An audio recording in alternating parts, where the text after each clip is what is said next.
Okay, we're going to call this meeting of the Lawndale City Council to order. I'm going to ask Madam City Clerk to conduct the roll call, please.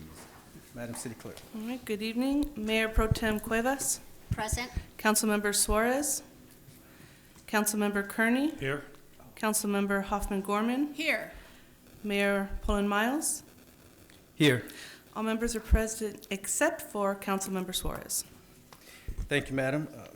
I'm going to ask Councilwoman Rhonda Hoffman-Gorman to lead us in the Pledge of Allegiance, followed by Youth Pastor Jose Gutierrez from Restoration Life Church. He will lead us in a word of inspiration.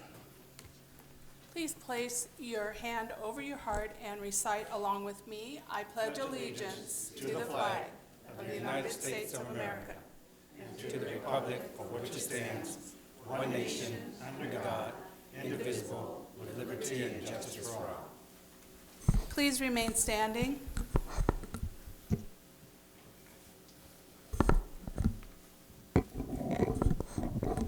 Good evening. My name is Jose Gutierrez, and I get the amazing opportunity to lead our youth ministry at Restoration Life Church.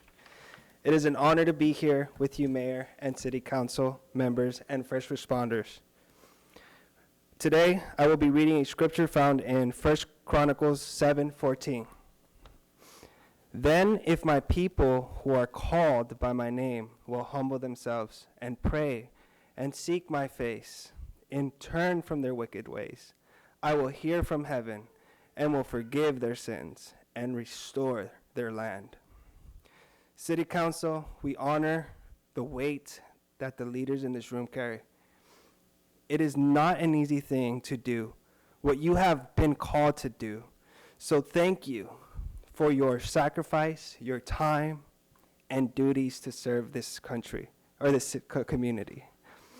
However, no matter what decisions you face, I want to encourage you to continue to stay aligned with God's will and standards for this city. Thanks to our Lord and Savior, Jesus Christ, we have been redeemed to our Father in heaven. As we continue to pray and turn from our wicked ways, God already addressed that He will restore our land. So let us go before God in prayer. God, we thank you for giving us a mayor that honors you. I ask that you help the mayor and the council make the right decisions for this city and residents. I also pray for protection over the first responders and all neighbors here in the city of Lawndale. In Jesus' name we pray. Thank you. All right. Thank you, Youth Leader Gutierrez, for those words of inspiration. We thank you for being here tonight. Please give our regards to the pastor. Appreciate it. Thank you for being here as well. Absolutely. Let's see. Okay. The next item on our agenda is a presentation of the LA County LA County Sheriff's Department. And our very own Sergeant Smith is going to give a presentation. Yes, thank you, Council, Mr. Mayor. Thank you for having us up here. In March, usually March of every year, there's a 120-mile foot race that's called Baker to Vegas. There's over, hold on here, I have it written down. There's over 234 total teams from across the world, essentially, that come to Baker to run to Vegas. There are 20 legs, and each leg varies in miles and elevation. But this year, Deputy Ferreira and Deputy Corrigan organized the team, and they did a great job. And you as a city and the people behind me, they donated to the team. And without your donation, without your help, we couldn't have done what we did. So the statistics were we finished in 8th place in our category, 83rd place overall, and the 120 miles was finished in approximately 17 hours, the run time. So a plaque was made for you from our station to you. So thank you guys, thank you each and every one of you for supporting us. Thank you. Absolutely. Guess I'll come. Yeah. And you actually made this plaque? No. I'm sure there's a very fine company that put it together, yeah. Yeah.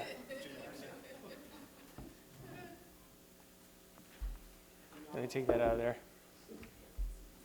Come on, Lieutenant, we're gonna take a picture. Yeah.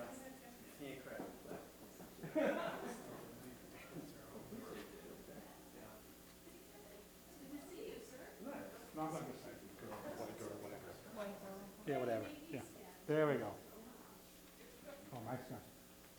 These are the towns. Looking good, folks. On three. 1, 2, 3. One more, please. 1, 2, 3. Let's get a quick look here. Looks great. Thank you. Thank you. Thank you. Thank you.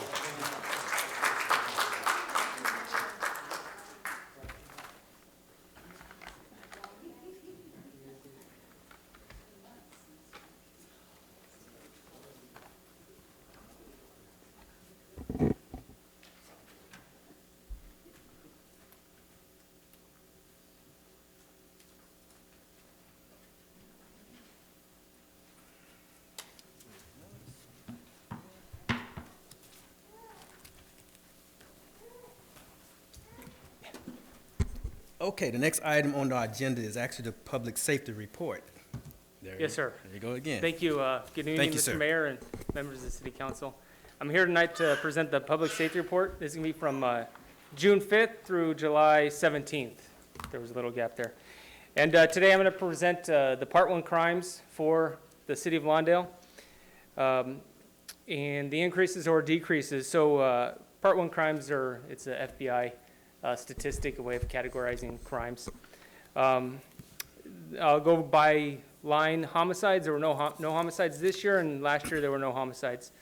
There were 8 recorded rapes last year. There were 2 recorded rapes this year. There were 14 recorded robberies last year, and year-to-date, the city has, there's been 25 that occurred in the city. Aggravated assaults, 1 year ago, 44, and year-to-date is 56. Burglaries, 1 year ago, 47, year-to-date is 34. Other thefts, 144, year-to-date is 171. Auto thefts, year-to-date, 93. I'm sorry, year-to-date is 75, and 1 year ago is 93. And arsons year-to-date is 0, and last year at the same time there were 2, so that decreased. During the period of July 1st through July 14th, the deputies responded to 372 calls for service. That's a 2-week period where they responded to almost 400 calls for service. Very quickly, I'll go over one notable investigation. On July 10th of this year, at approximately 0200 hours, 2 a.m., deputies responded to the 4600 block of 173rd Street regarding a vehicle blocking a driveway. Upon the deputy's arrival, the driver used his vehicle to ram the deputy's patrol vehicle. The driver was ultimately arrested for assault with a deadly weapon on a peace officer and booked at South Los Angeles Station. He was not a Lawndale resident, and there were no reported injuries during the incident. That concludes my report, and I'd happy to entertain any questions. Okay, thank you for that report. Are there any questions of the sergeant's report? I do. Did you say you had one? Regarding the increases in theft and I believe it was assaults, what does your team think is causing those increases? So I looked at these numbers, and I've met with or developed a plan with our special assignment deputies team. The assaults they're aggravated assaults, but they also include domestic violence incidents. So it's real. The statistics I gave you don't break down street assaults versus assaults that occur in the home. And when I broke those down a little bit further, there were maybe 1 or 2 aggravated assaults that occurred on the street, and they were in the later hours. So we're adjusting some hours so we can get some more patrols, more deputies on the street to drive around. And then with the thefts, the majority of thefts have been occurring at warehouse shoe sales and at Target. And we've been working very closely with those teams, with the Target loss prevention team, with the warehouse shoe sales team, to work on reducing the crime. The deputies and I just went to a organized retail theft symposium with the Los Angeles Police Department and different retail organizations, where we're everybody's kind of pulling all their resources together to fight this rising trend in crime, the thefts. Yes. When it comes to retail thefts, I've heard that the retailers are letting them walk out. What's the recommendation of your department towards that? Because if I'm gonna go in and grab stuff and walk out with it, of course I'm gonna continue to come. Is there a preventive measure that they're gonna be implementing?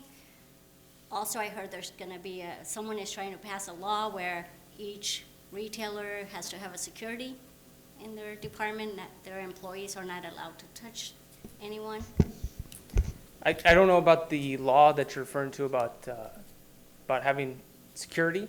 What I can tell you is that, and this is my personal opinion, is that no amount of merchandise is worth a person's life or a person's safety. And it's up to each individual company to develop their own policies and procedures of how they're going to, how far they're going to go to stop somebody from stealing from their store. And the trend that I'm noticing, and I think it's very successful, is letting it go at the beginning, and there's tools to investigate and follow up and get the items back. So you may not get them back right at the door, but a day, 2 days, 3 days, a week later, there's ways that you can get it back eventually.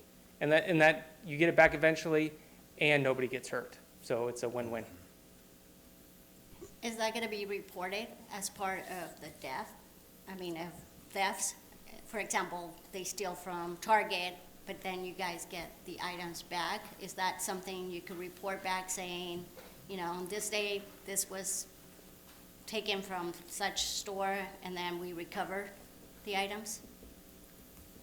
The way that we track statistics, it does not track recovery amounts or Okay. recovery.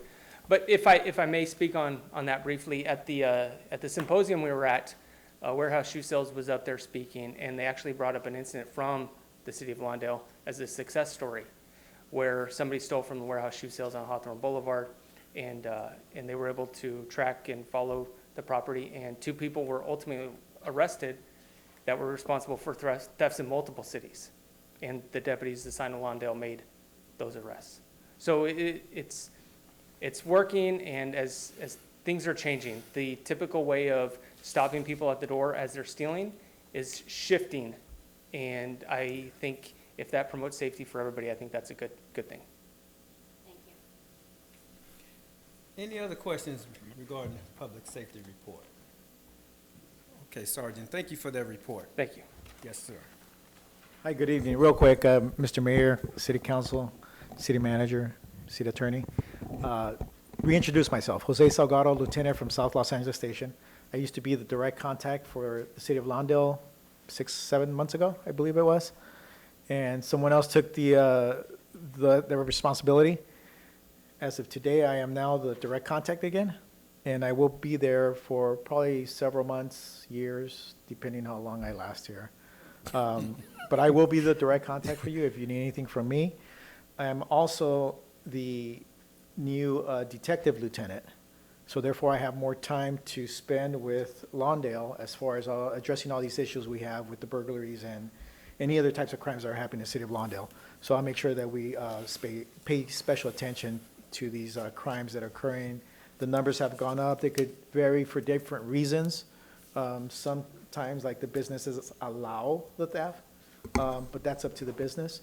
But if they're good reporters, meaning they get good descriptions, the more information they get for us, the easier it is for us to catch them, because now we have identifiable factors, vehicles, height, weight, race, any combination they can provide for us, it's easier for us to do the follow-ups. But we will address all these issues, especially at Target and Warehouse Shoe Store, where all these crimes are occurring, and hopefully we can reduce those thefts.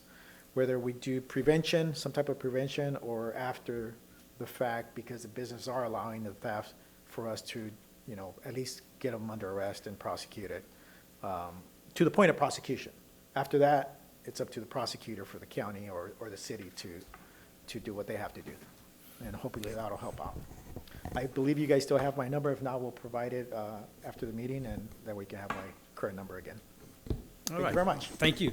Thank you so much. Okay. Next item on our agenda is oral communications. Oral communications is when you will have the opportunity to speak to this body on items that are not on the agenda. If you would like to speak to this body on items that are not on the agenda, we ask that you line up by the flag. When it becomes your turn, if you would come to the podium, if you would start with your name, we would appreciate that. At about 2.5 minutes, the amber light will come on to give you the signal to start wrapping things up. You don't have to wait till your name is announced. Just simply approach after the person before you has concluded. Yes, ma'am. Hello, everyone. My name is Michelle Pino, and I'm from Lawndale Library, and I'm just here to make some couple of announcements. We're going to pick up with our story time again, July 27th at 10:30 a.m., and that will be every Thursday after that at the same time at 10:30 a.m. We are offering lunch at the library for anyone 18 and under, and it's Tuesday through Friday, 12 to 1, and that has been very successful in this community. We get a lot of people come in and families come in to grab those lunches, so it's been wonderful.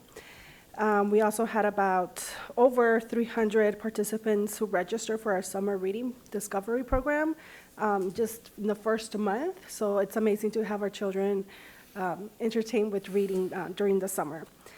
And we'd like to thank the community for always supporting the library. They're always showing up to our programs and for bringing donations to the library because it's very helpful. It does help us raise money for our program. So thank you. All right, thank you. Yes, sir. Yes, sir.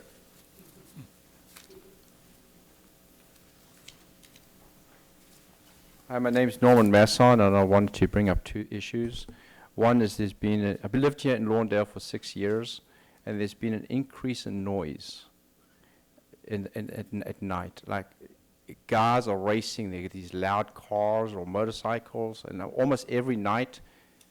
I live on 150, on close to 153rd and Hawthorne, so like the other side of the tracks.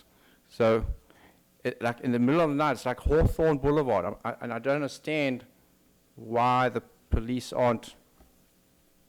No offense. You just patrol in the middle of the night down Hawthorne, and you're going to catch them. I mean, it's like last night I was woken up by twice. Like guys are gunning, loud, and again, and then they do it again. It's like it's happening. There's an increase, and I want to point this out. That there's, from my perspective, there's two things that make a city go down, and one is noise, and the other is trash, like sort of like a dirtiness. So those are the two things. If you look at cities that go down, those are the two things that happen, and then the good people move out, and that's what you have left. So I want to bring that up. And the second thing is, there's a company that's put up these big security lights that they're shining in our bedroom at night, and I've tried to address it, and they won't do anything about it. I don't know who to speak to. So those are the two things. Okay, thank you, sir. Sure.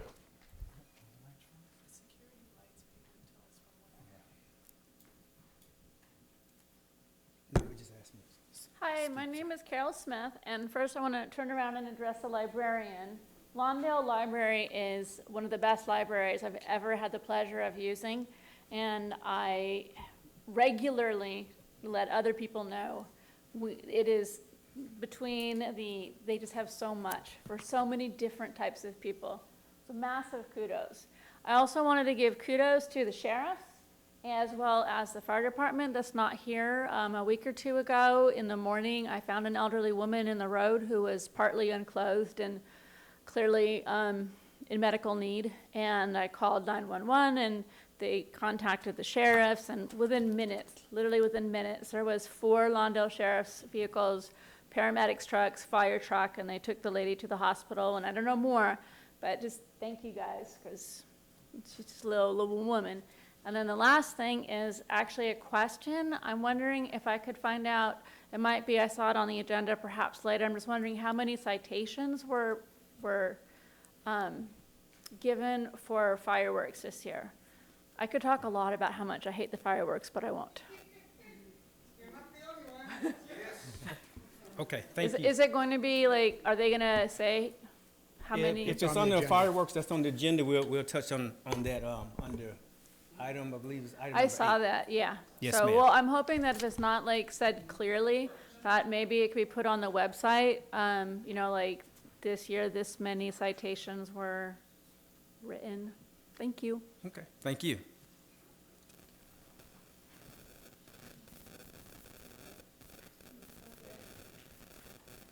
Dina, Lawndale resident. Good evening, Mayor and City Council members. Nice to see you. It's been a while.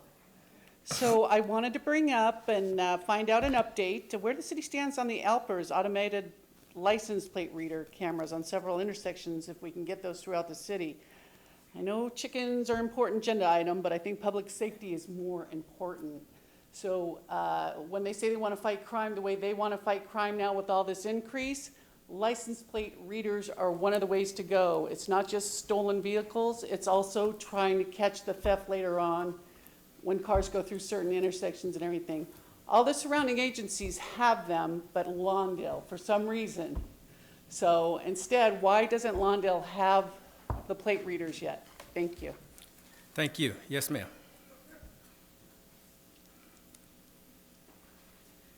Okay, let me take a comment. All right, all I can say is, I've been living in Lawndale for years, and this place needs to be cleaned up. Everywhere we walk, graffiti on the walls. That needs to be taken care of. People going around breaking windows. Right next to Ted's Liquor, the liquor store. They're breaking windows there. The front door. Next building, breaking windows. It's out of control. The homeless people, they throw their garbage around. They, use the restroom out in public, urinate and, leave their whatever. And they don't care.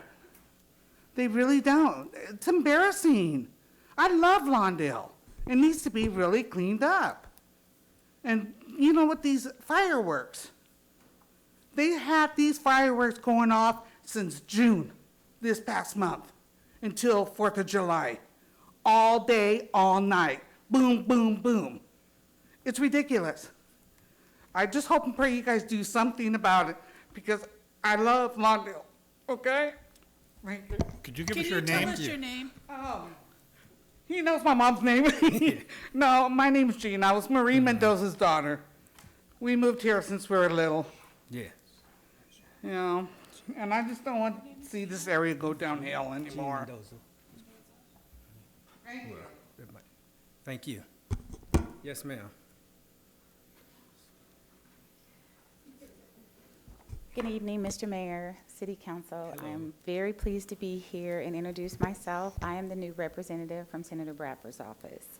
I have very large shoes to fill. I know Jasmine was a great representation of the office, and I hope that we can have a good relationship. I have a couple of announcements. We are doing a backpack resource giveaway, so that includes health screening, everything school-age kids would be to return to school. So backpacks, supplies, haircuts, etc., and that will be on August the 5th at Dominguez University, Cal State Dominguez. I'm going to leave some flyers, both in English and Spanish. Also, the Senator's signature event, which is his jazz festival, is August the 27th, and I'm going to leave some of these as well, and I'll leave my card, and I'm happy to be here, and nice to meet you guys. Can you tell us your name one more time? I'm Joy with an I, J-O-I, last name Richardson. Thank you. Thank you. Yes, sir.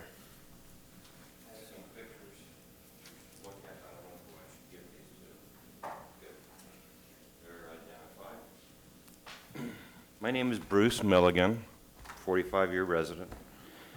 Mr. Mayor, council members, I wanted to bring to your attention with the pictures that I've given you, and there are a number of them, what's going on close to Hogan Park.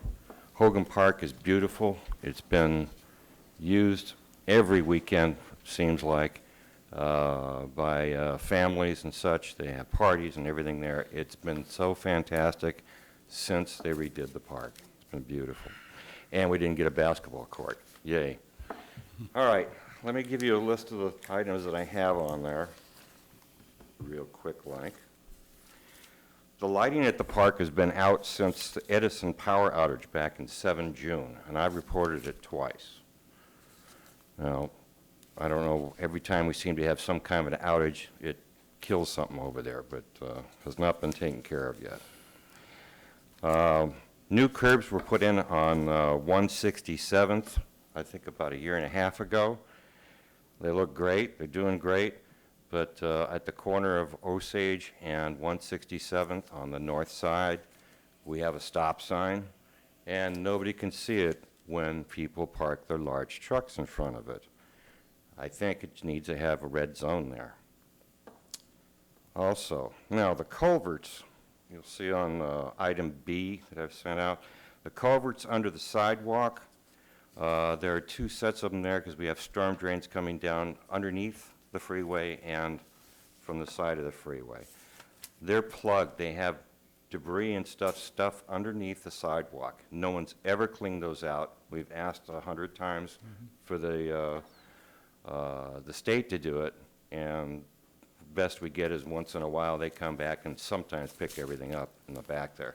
Getting a lot of trash in the back again.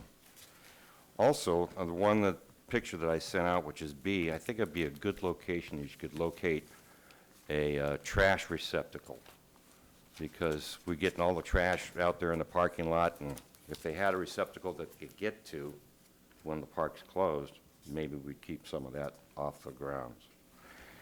Again, debris in the drainage wash from both those drainage ditches. There's lots in there, and a lot of it is caused by homeless that come through there all the time. I mean, there's everything back there. That was C and D. Those are both culverts that are blocked. Also, item E, in that corner, the sprinkler system was damaged and washed away 6 months after the park was reopened, and it's never been repaired. And I've asked the people, we had Time's two different expired. Go ahead and wrap timers it up. there. Wrap it up for me. Say again? Go ahead and wrap it up for me. Your time has expired. right.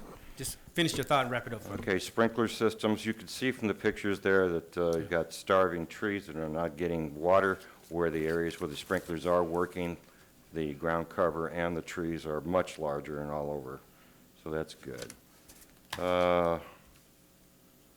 Center meeting, oh, we have, you know, even the roses don't come back up because they've been losing the water. Okay, thank you for bringing those to our attention. We'll take a look all at the documents that you have provided. Very we'll good. And I provide didn't put some any any statements on them, but they're pretty self-explanatory. Okay. Thank you sir. very much, Council. You're welcome. Thank you. Okay, with that, we will close public comment and we'll bring up the diocese for comments from the council. If there's any, let's hear from Councilwoman Hoffman-Gorman. All right. I've got a lot to say tonight, I guess. Michelle, thank you as always to keeping us told what's going on over in the library. And to echo what Carol says, I think that we have the very best library there is. So I agree with you, Carol. So keep doing what you're doing and serving those. It's great to hear numbers like 300 registered. That's just makes me incredibly happy that our library is getting used exactly the way we wanted it to. So thank you. Nolan, where did he go? 153rd Street. I don't see where he went. Oh, okay. On the noise. Norman, okay, Norman. That helps. 153rd. I think if we could have Justin, our sergeant, step forward. They are working on those loud mufflers that you're hearing, and then now, yes, he does. We have been having that discussion, and he's been keeping us abreast on the work that they're doing to eliminate that. I'm sorry, but We can't speak we don't that. have dialogue back to back. Let's hear from the sergeant. The sergeant can give us some information. Yes, thank you, Mr. Mayor, Council, for having me back up. I routinely speak to the deputies that are on patrol and advise them to listen out for loud cars and to cite cars for illegal exhaust and for excessive speed and things of that nature. I will speak to Mr. Norman at the conclusion of the council, and I will get with him, find out times and things that we can do to specifically address his issue more diligently. Thank you.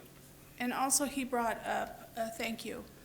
Also, he brought up a problem with security lights. I would like for you to speak to somebody here at City Hall, one of the staff, regarding those security lights, so we know exactly where they are, if they are on another business, or where those security lights exactly are, okay, that you brought up. Carol, thank you for being here tonight. And thank you for your kind words to our library, because I'm in complete agreement with you. I read about your incident with that lady and that you helped, and I'm so sorry that it took someone to finally hear your plea to get them to respond. I can't say enough for our sheriff's department and our fire department. They are first notch. So it doesn't surprise me that they made you happy that day with their quick actions. The citations for fireworks you are going to hear, I hope you stay around for that item. There will be some discussion on that. Dina, your license plate readers, I'm right there with you. I believe that that's a deterrent for many different crimes in the city, from just people knowing not to drive through Lawndale, especially if they've committed a crime, because if we're looking for that kind of vehicle and it shows up on our camera, we know which direction they're going to. So I too am in agreement and hope that our council soon addresses that issue so that we can move forward with that. Gina, thank you for living in the city of Lawndale as long as you have. And I too have issues with the trash, the graffiti, and things like this. It is an endless problem right now, and our city is working tirelessly to keep those things under control that some of our unhoused individuals leave us. A lot of our issues are right there in that same problem, and they're out there daily, hours, trying to get it, keep abreast of it. It's an uphill battle. So whenever you see it, please feel free to call City Hall and let them know this is where the problem spot is. This is what you're seeing. Let us know if we haven't seen it. An extra set of eyes doesn't hurt. Joy, thank you for stopping and introducing yourself. So I appreciate and look forward to seeing you at Senator Bradford's event. Bruce, that's quite a list you have there on things that need to be done. I frequent over to that park quite often, and my usual complaint that I get from citizens is the storm drains and the standing water, which of course is a mosquito problem. So, but your lights out, I'm going to ask too that, Sean, would it be Michael that would need to speak with him about these things? I'll have Leah, Ms. Reese, our new Public Works Director, reach out to the property owner, concerned resident, and she'll address the list of concerns. So please look forward to speaking with our new Public Works Director, and she'll assist you with those issues, okay? That's all I have. Thank you. Councilman Pecker. She finished the whole list, that's great. That's pretty much the whole list.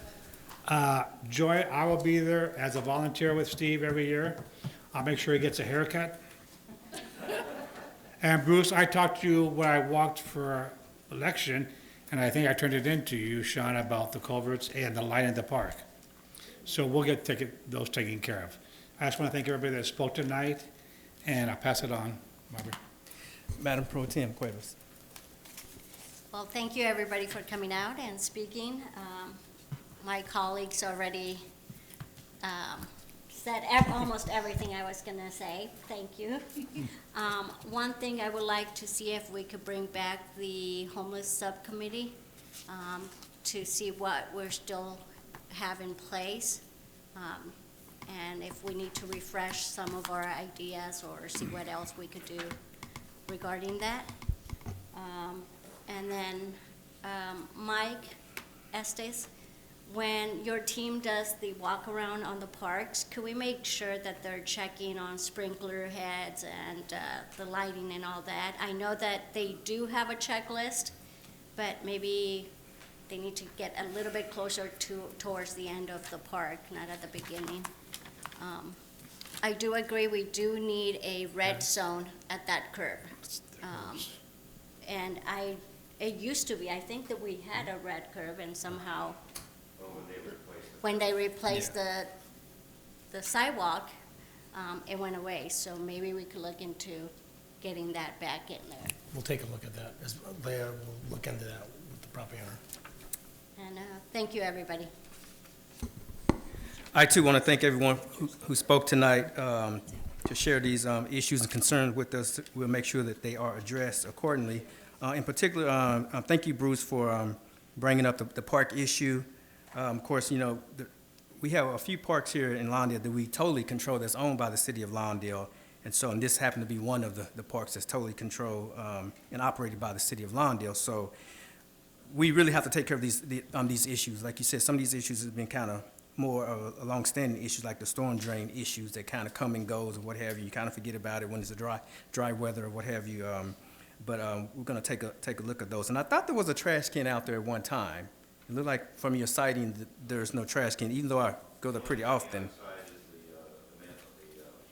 Oh, okay. But we'll get a trash can. I agree there definitely need to be a trash can out there, and we'll take a look at the stop sign and see if we need to paint that back red.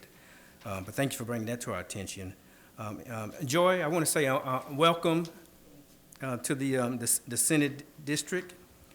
We thank Mr. Stephen Bradford, our senator, for representing us in Sacramento, and we're glad you are on the board. And we'll be seeing you out and about here in the city of Lawndale and throughout the Senate District, and we appreciate it, and we probably see you at one of these events. I'm not sure we see you at both of them, but I'll see you at one of these events in around. Thank you for representing the city of Lawndale through the senator's office. And the rest of the items will be also addressed as well, especially that loud noise. I mean, loud noise is really disturbing, so we definitely got to get a handle on the loud noise and the loud mufflers or what have you that's causing the loud noises going down Hawthorne Boulevard. As you know, of course, they use that as a dragway, you know, especially at nighttime. On my end of the street, on Inglewood, same thing, you know, but Hawthorne is a more busier street, so it's probably even more pronounced on Hawthorne at night, so we'll definitely take a look at that as well. The other items, the breaking glass, and this is one of the items I do agree with. Gene, I think Gene brought this up, where is she? About cleaning up the town. As everyone knows, I'm pretty noted for walking the community. You know, I walk the community all the time. And when you see it on ground level, if you're driving, you may not see a lot of stuff, but when you're on ground level, like I was this weekend, you know, witnessing broken glass, you know, that you would not see if you're in a car or in a truck or what have you. Not flower beds, but what do you call it? The shrubs and stuff supposed to be nice, but, you know, instead there's debris on it, and some of these, in the public walkway, basically.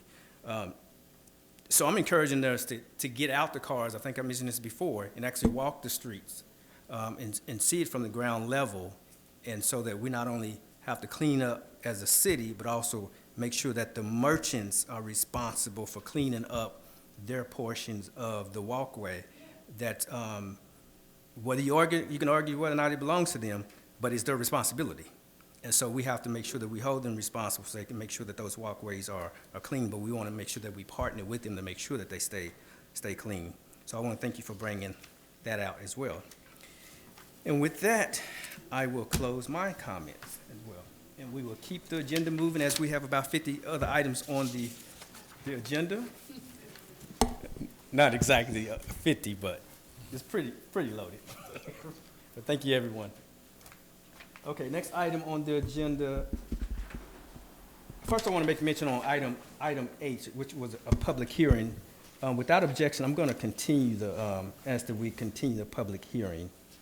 I'm going to ask the city attorney, should we set a date certain, or you want to keep it open so that we won't have to do another notice, or how you Yeah, want to so proceed on that? a date certain would avoid having to do another notice, so that's probably your best bet, sir. Okay.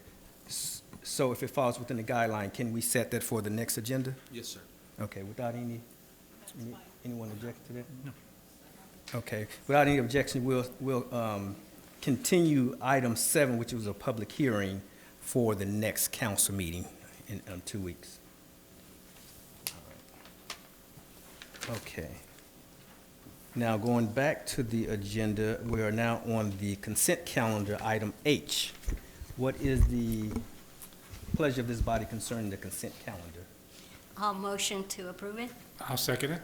Motion's been made by Cuevas that we approve the consent calendar, and Kearney has seconded. Is there any discussion on the motion? Seeing none, would the council please vote on the consent calendar?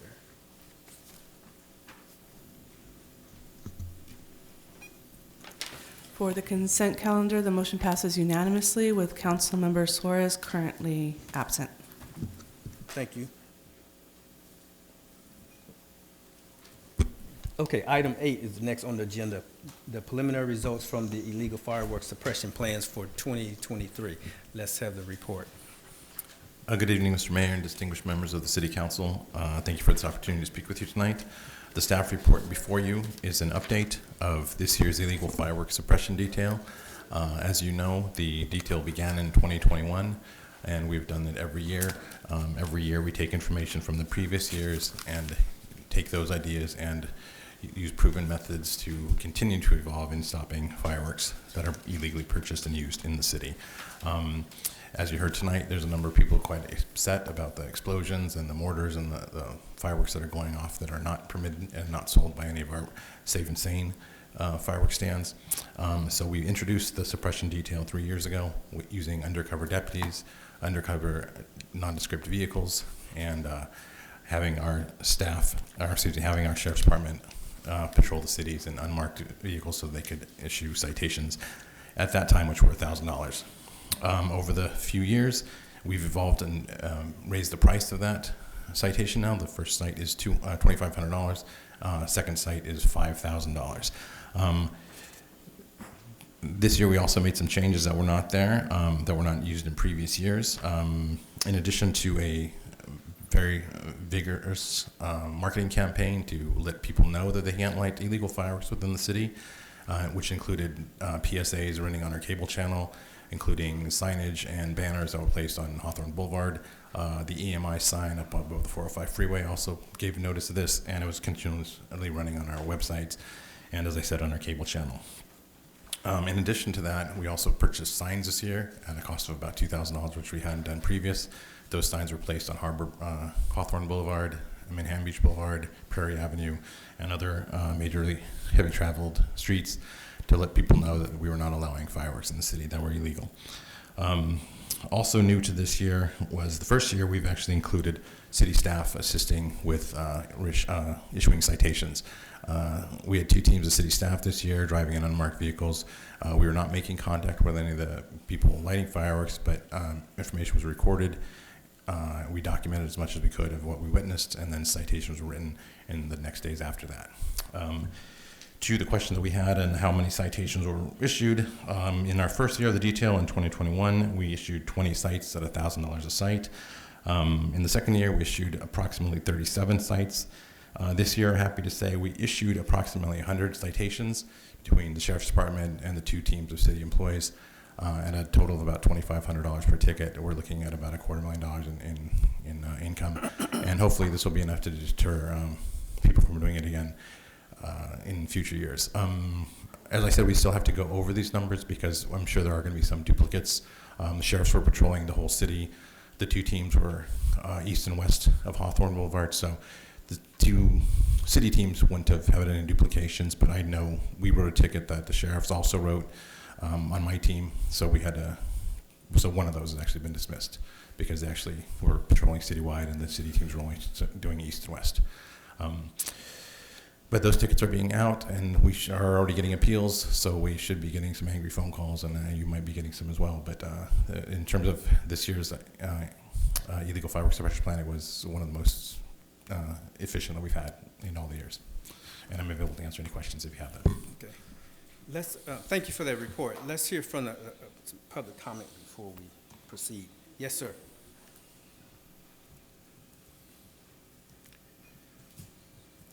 Good evening, Randall Abram.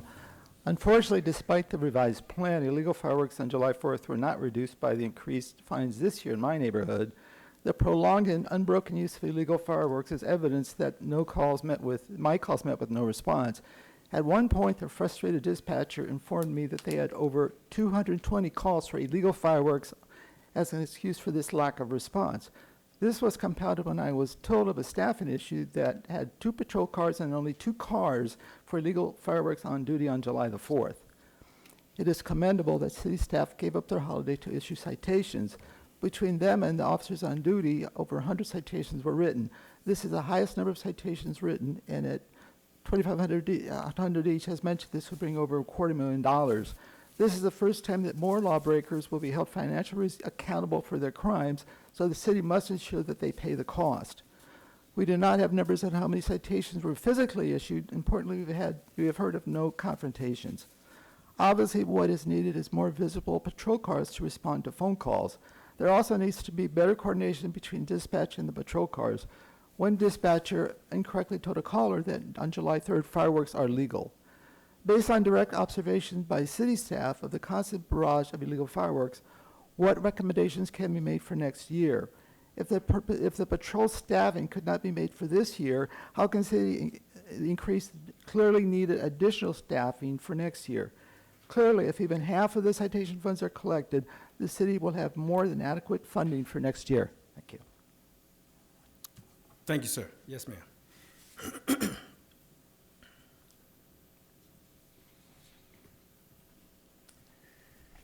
Fireworks, bombs and explosion nightmare.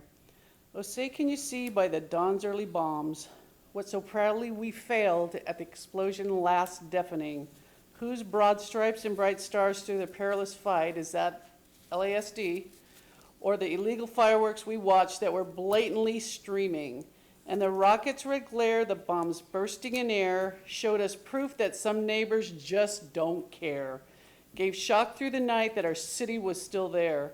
Oh, say does that safe and sane crap yet wave over the land of the free and the home of illegal fireworks?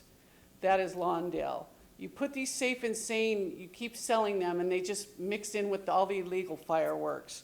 A bomb went off on a gardener in Torrance a couple days after the 4th of July. Changed his life forever. I'm sure you wish he never touched that thing, but you can imagine it's probably going to happen around here sometime. I drove around and saw how everybody just leaves their fireworks in the middle of the street or to the curb, which I know, again, let's have the street sweeper just dump it in the storm drain for the ocean. You know we've fought this so long, but yet here we are again, just going over more fireworks crap. It doesn't change. You guys tried, I get it. But also, like when you're saying, is dispatch on board and understands what the suppression plan is for Lawndale? Everybody was getting conflicting comments for dispatch. And how many people do they have that night? I know it's sex to work 4th of July. So, but it just seems like there was a lot of confusion with dispatch trying to get them out here to understand what Lawndale's all about. Thanks. Thank you. Yes, sir.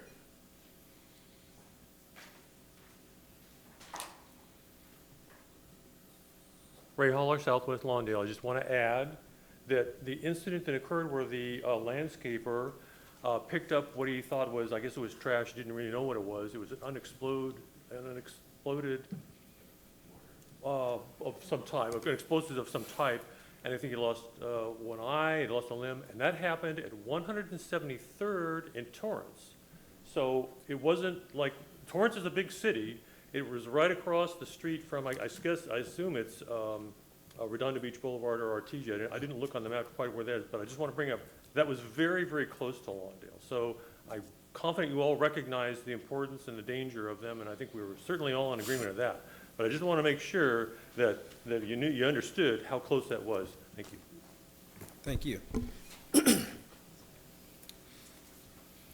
Thank you for those public comments. Once again, given the staff report, let's have some discussion on the staff report concerning the suppression efforts. Anyone wants to go first? I would love to go first. Yes, ma'am. Thank you, all of you individuals that came up to say what you had to say about fireworks. I'm hearing you. Our pets can't do this. Our humans with PTSDs can't do it, and those people that have breathing difficulties, we just can't do this. And I, for one, am interested to find out if it's possible that we can sit down and put a moratorium on fireworks altogether for a certain length of time, a few years. Let's get this beast under control and do the best that we can. I am so proud of our city staff for going out and giving up their holiday so they could see what you and I and everybody else in this room already knows. That gardener who lost his eye, who lost his arm, who lost now his livelihood, that could be any of our gardeners. I feel bad for him, his family, and even the property owner that owns a property where that thing landed, that I'm sure they had no clue that it was even there. My own kids have moved out of my house and are living in Lawndale. And on the 1st of July, they received a letter from their landlord.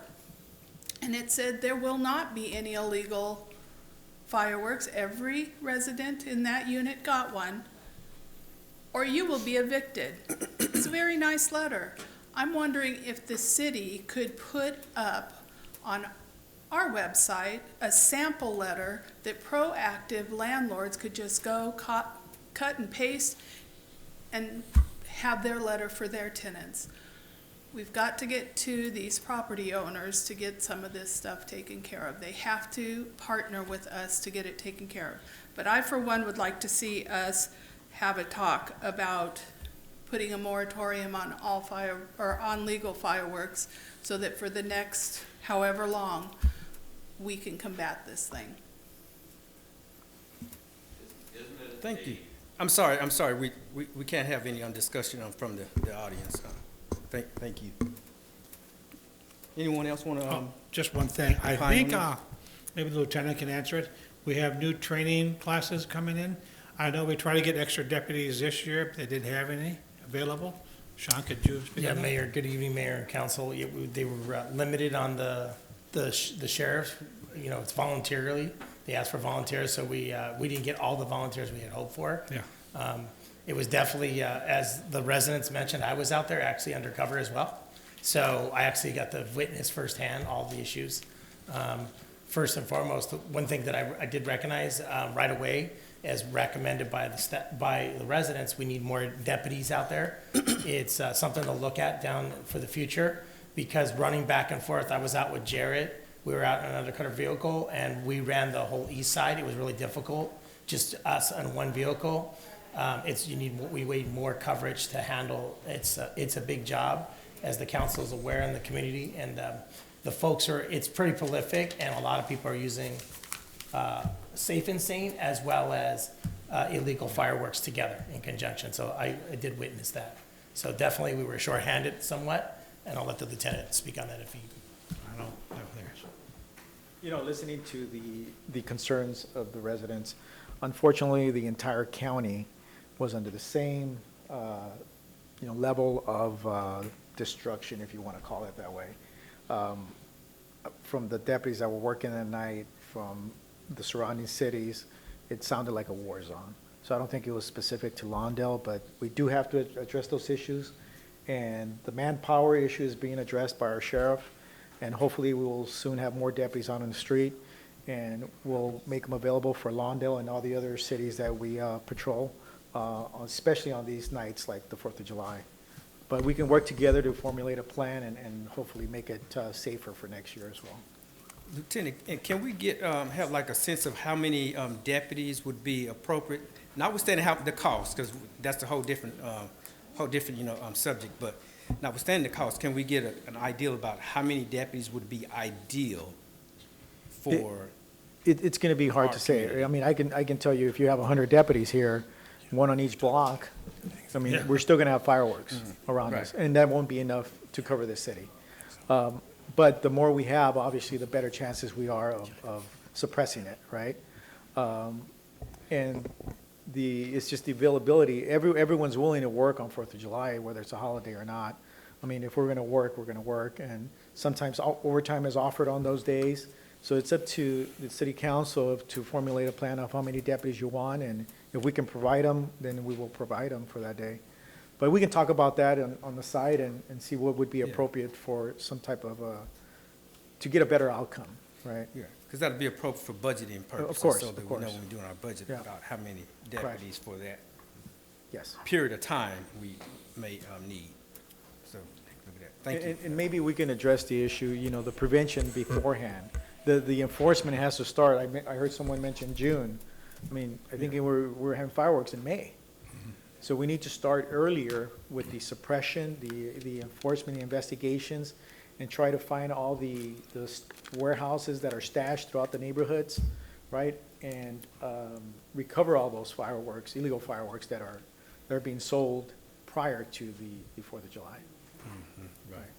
One other thing, when I start suggesting that we have a conversation about possibly putting a moratorium on all sales, maybe we also might want to consider a community professional event.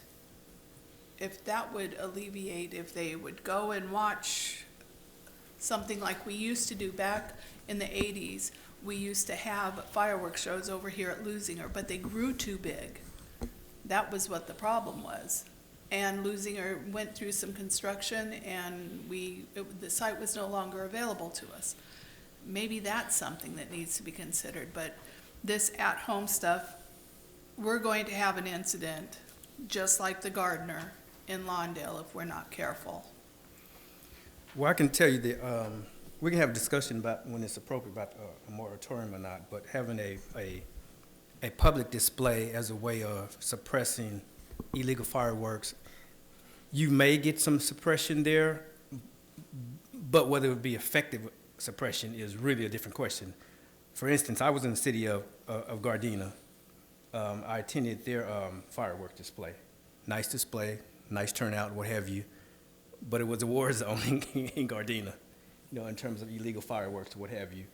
And so, and I'm sure a lot of the folks that went to the, well, this is just my opinion, it's not fact, probably joined them after the fireworks display, right? Whether they was using illegal or safe and sane, I'm sure, because they're still, the night was still young, right? So I'm sure a percentage of those folks probably joined them after the fireworks display. And so I don't know how much it cost of the city of Gardena. It's a nice gesture, and it was good to have the families and out there and kids or what have you, but it probably, I don't know what their stats are or what have you, but I've been there before a few times. It doesn't seem like it did anything in terms of deterring illegal fireworks. So I think if we do it, I think we need to go in not believing that this is going to suppress, illegal fireworks, but instead looking at it as two separate things. Just my observation. So would you think, go ahead and have the conversation about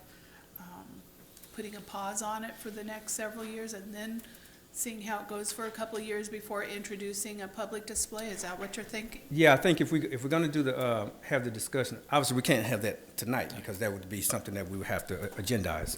But that's definitely worthy of the discussion. Absolutely. Anyone else want to join in? I just want to thank the 4 staff members that went out there on their day off. And I know Sean's team won the competition with, I think, 40 citation within a couple of hours. So, no, but it is great to see staff also caring about the city and going out there and spending their 4th of July on fireworks. Thank you, Michael, and your colleague, who's not here, but thank you for working for us and helping us out with that.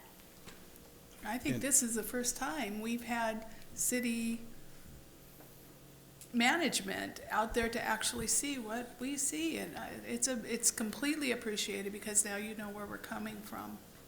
Undercover city manager, he's been out there before. That wasn't his first rodeo. He's been out there before. I'm sorry, I didn't recognize him. He looked kind of like a thug. Right.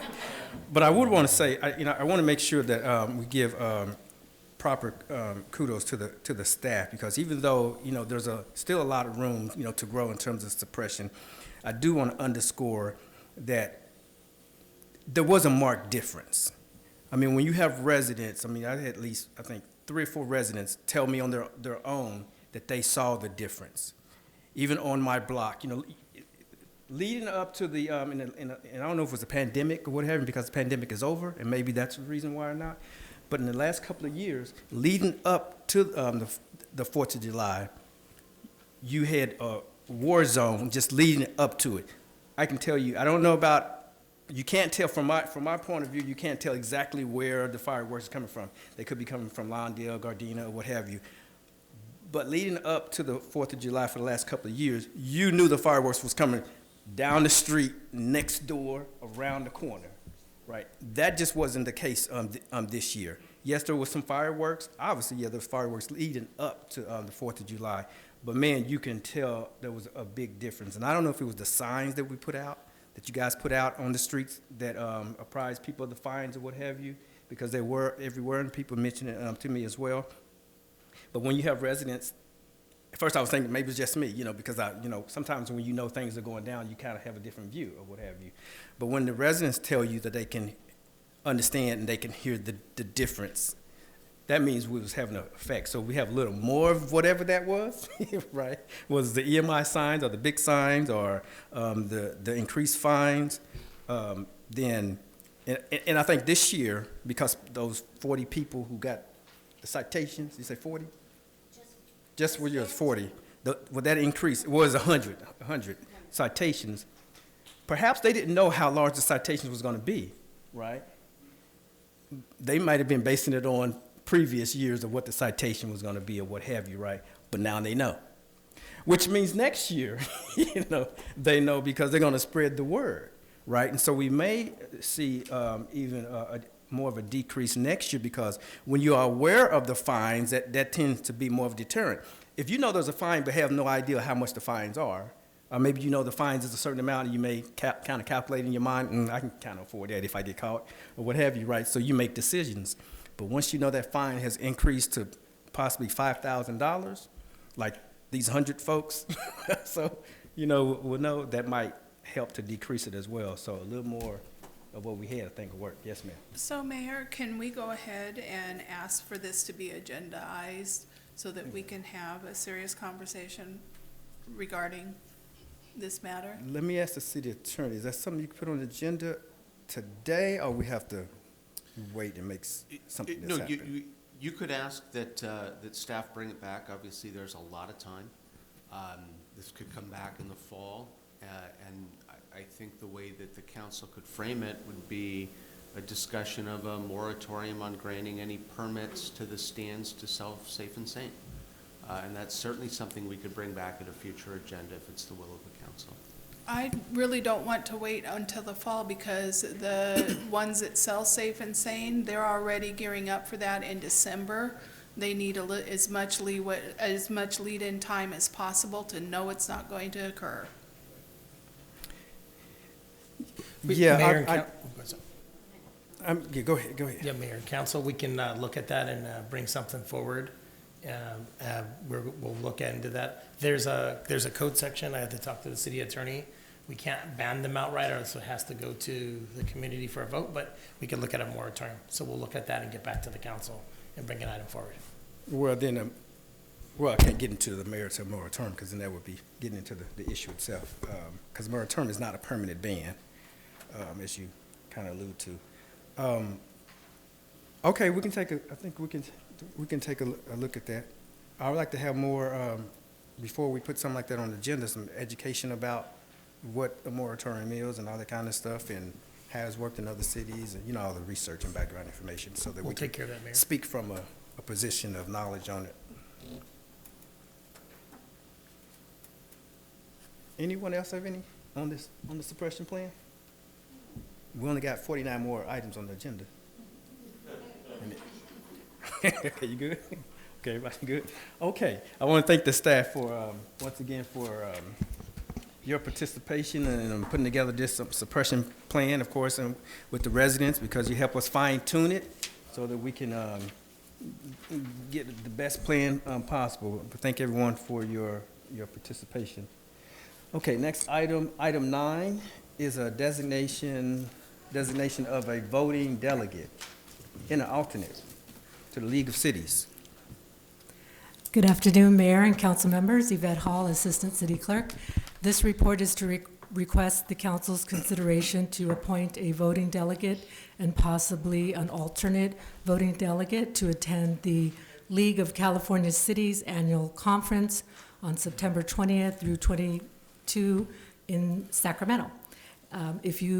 The League of California Cities does require that the council officially appoint a voting delegate in order to vote on the resolutions that are being presented at the General Assembly meeting in Sacramento.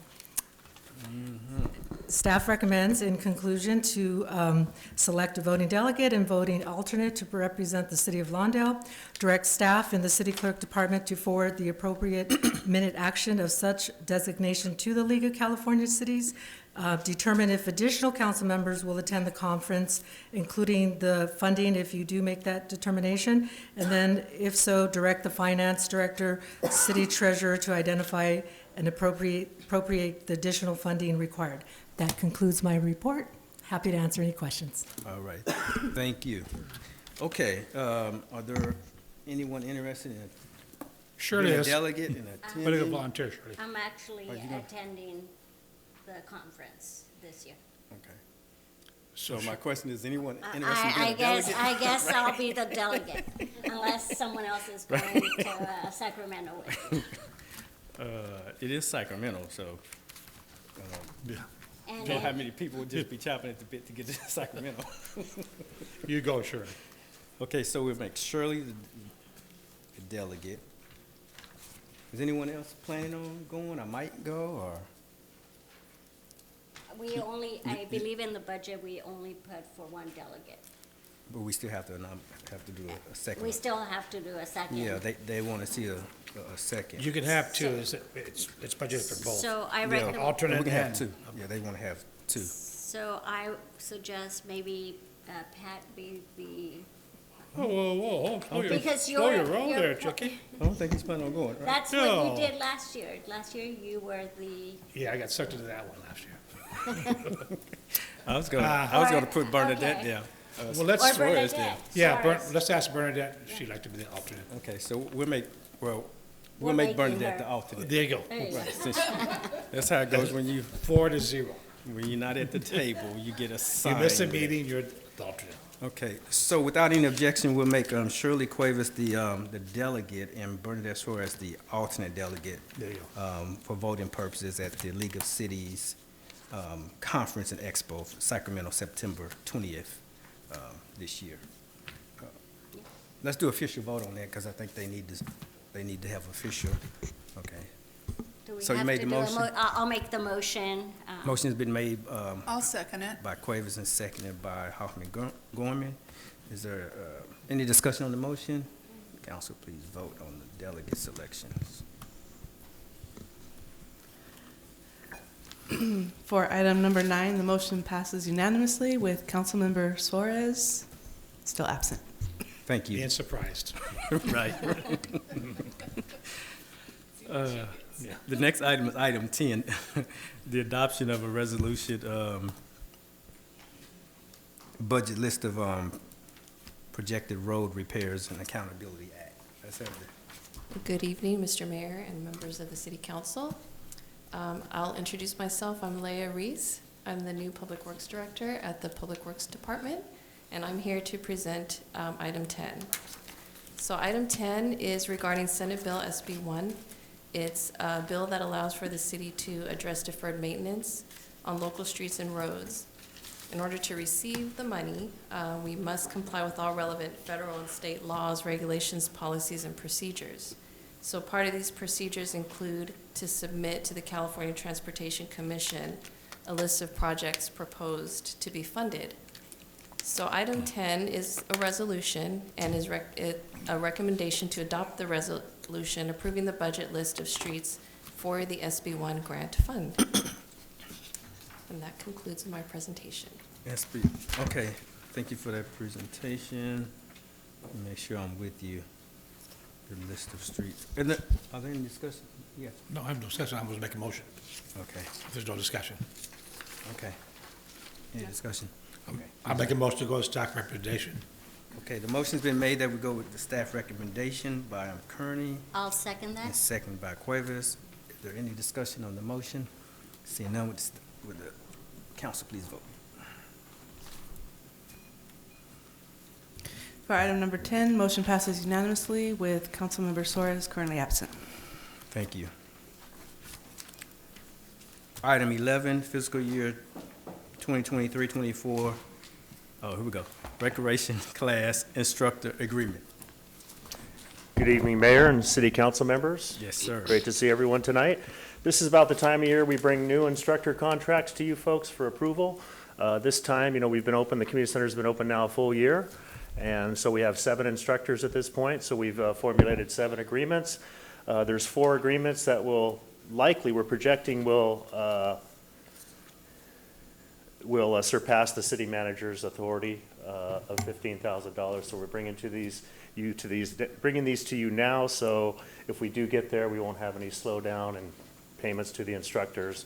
And each of them have a dollar amount, which is just above what they did in FY 22-23 in terms of class revenues.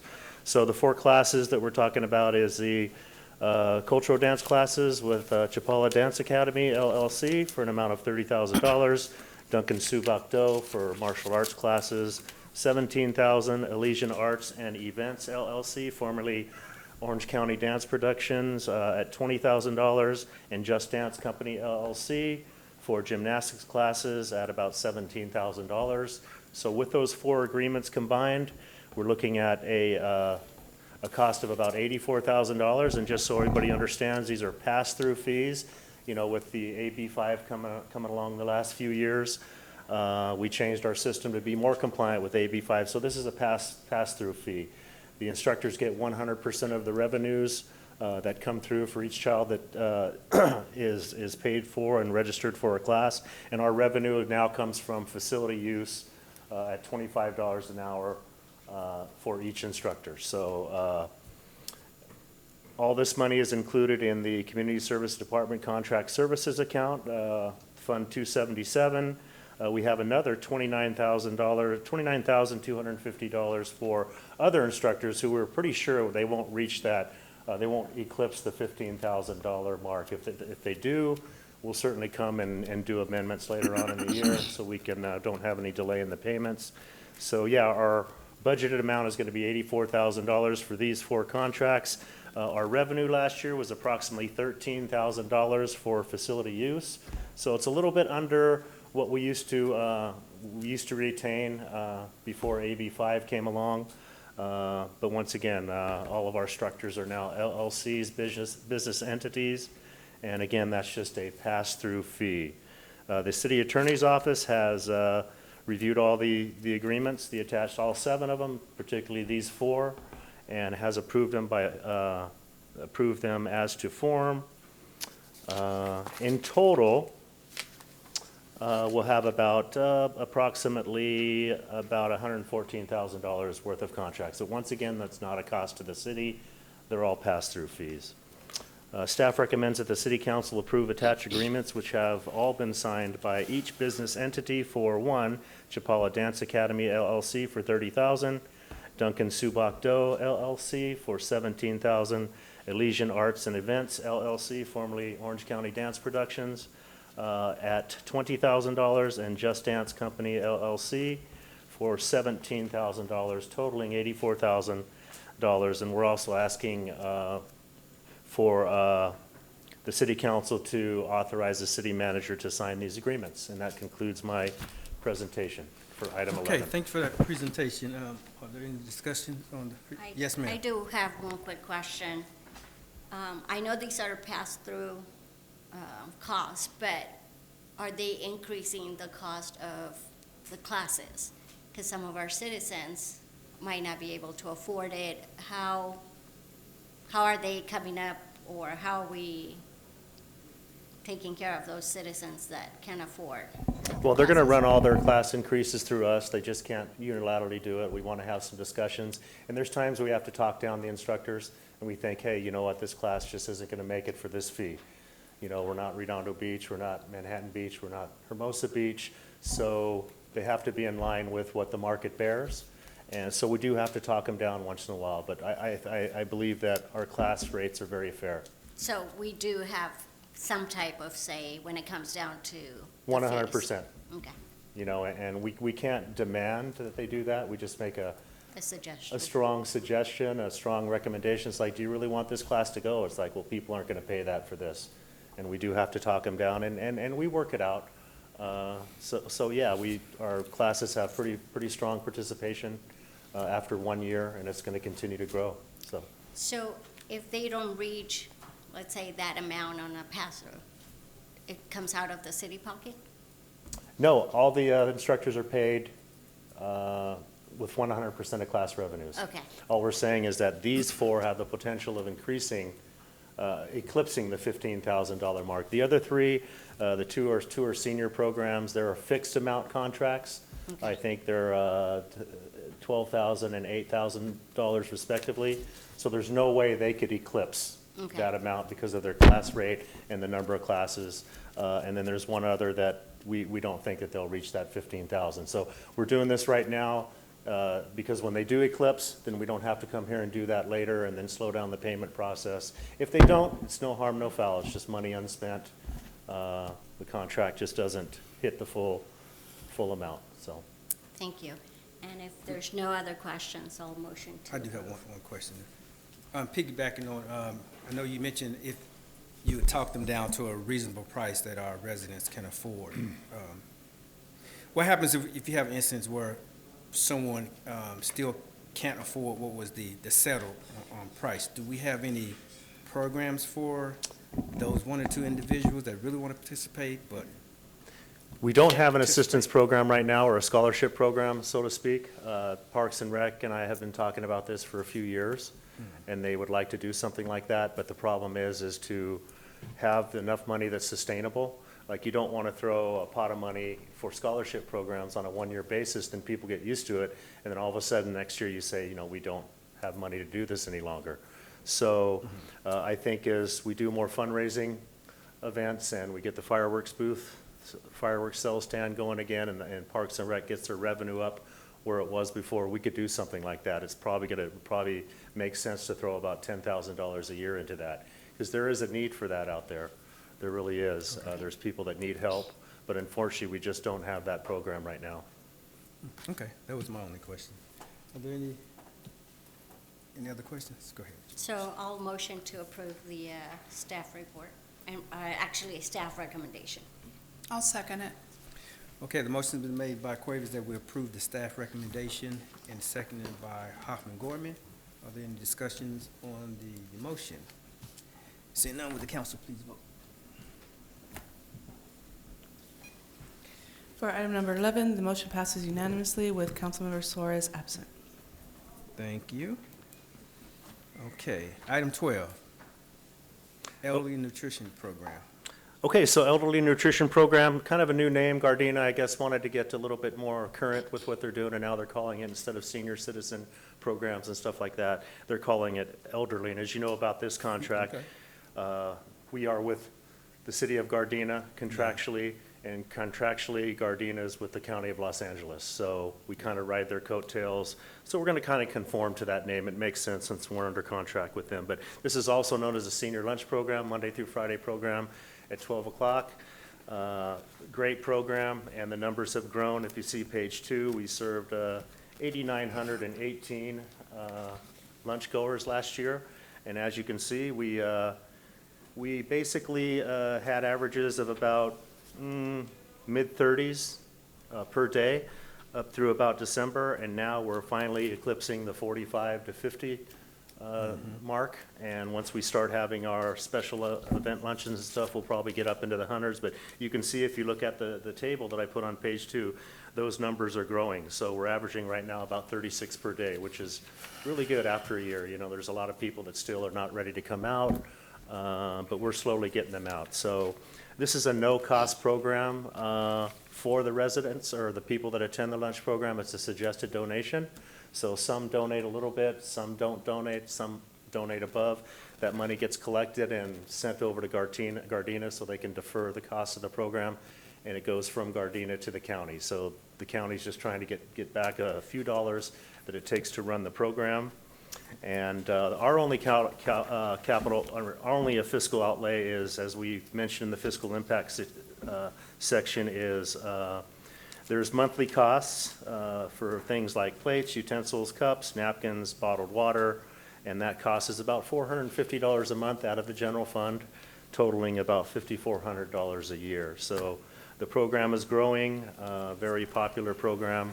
I'm sure we're just going to keep growing and growing and growing. So that's that. The other thing I wanted to mention is you normally see the case management contract coming this way as well around the same time, another program that we ran in conjunction with Gardena. Unfortunately, if you read the staff report, you can see that the LA County Department of Aging, I believe, is the division.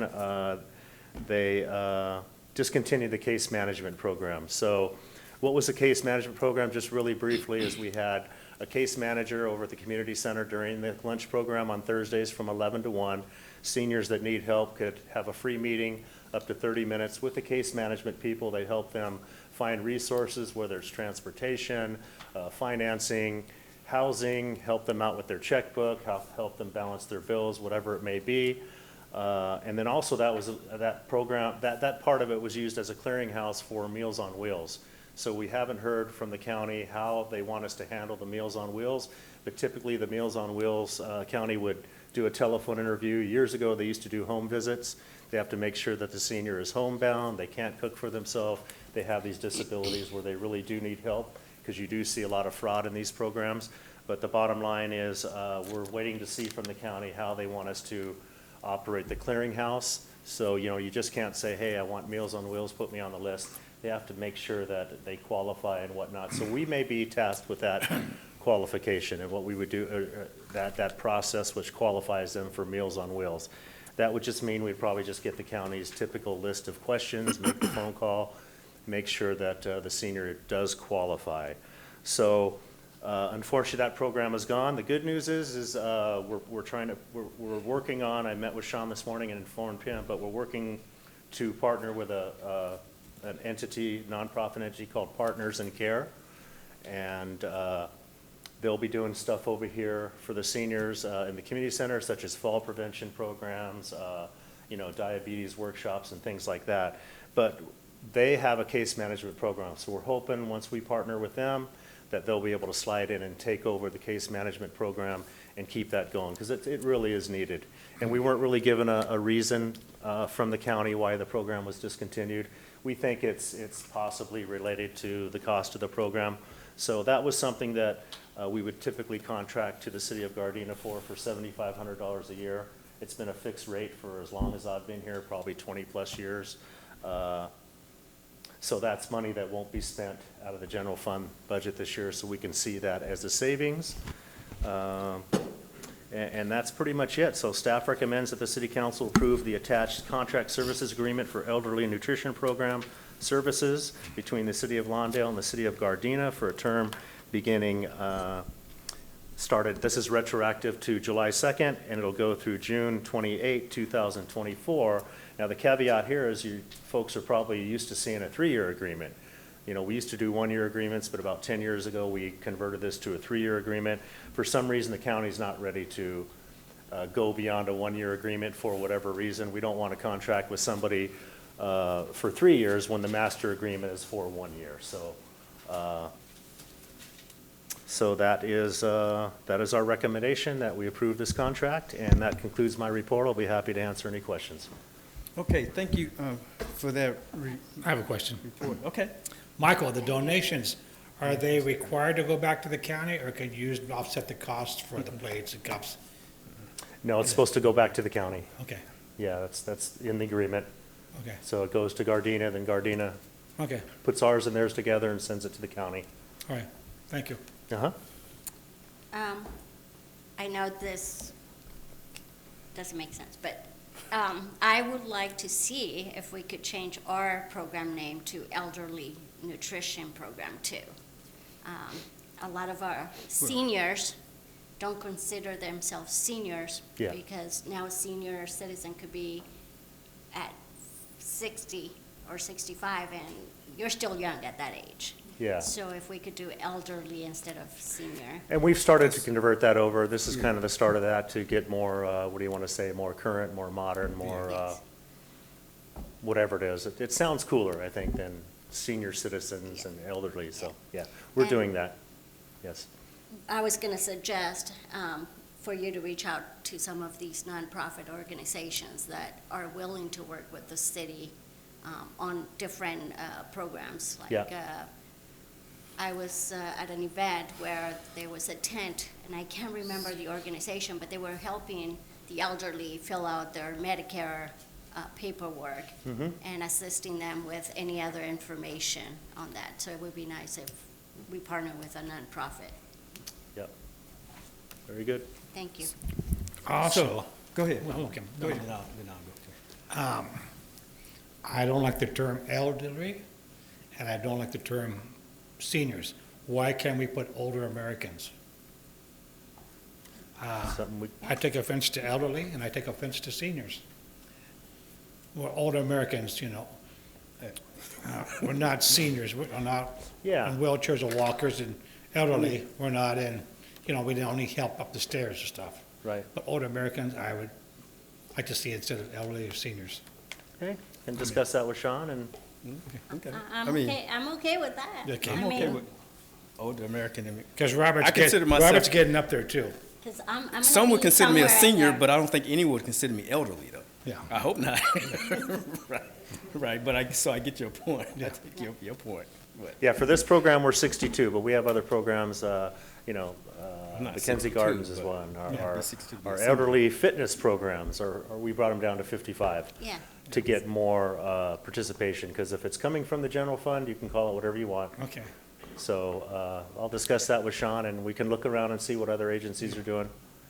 Yeah. I do know, just observation, that the county, in my other job, I work as the deputy for senior services. I know the county, they're basically reassessing those who participate in the homebound programs. We call it Meals on Wheels, homebound program, because they feel there's a lot of people that participate in that program that's not really homebound.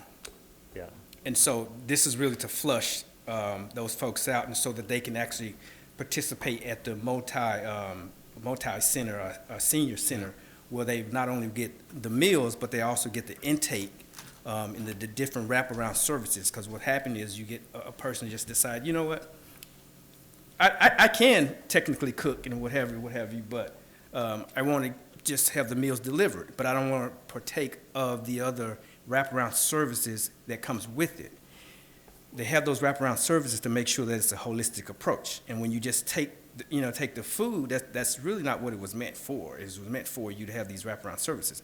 Now, there are certain folks, of course, that are truly homebound. They can't go out and participate in the senior activities, whether it's exercise programs or excursions or what have you. That's really what the program was meant for. And so this is a kind of a way of them bringing it back to their original intent. And I think if they do that, this is